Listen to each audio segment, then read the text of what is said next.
how did Jewish and especially Yiddish topics become an academic focus for you? Well, basically, I don't think there is a straight answer for it. Basically, nobody showed me, nobody told me, nobody explained that to me. I just found it by myself.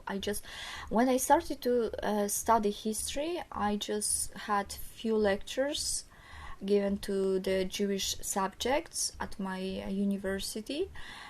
And I thought, like that our experience, that our life together, like Jewish community and Polish community together in the same cities, in the same lands, they were so important, and we cannot divide. We cannot separate those communities. We cannot separate people living together, mixing and cooperating, and like.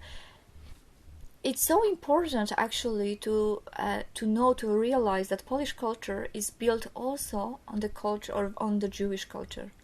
And I don't understand if people are studying history and are throwing away other groups. They think that Polish culture built by itself, which is so funny and untrue. So basically, I just dedicated also a long time of my studies just to show and to study the Polish culture that wouldn't be the same without Jews. So that's why. And history, culture, everything. There were so many Jews before the Second War, and they were like dedicated in all parts of Polish life, in every single sectors. So we shouldn't put it away. We shouldn't argue with that.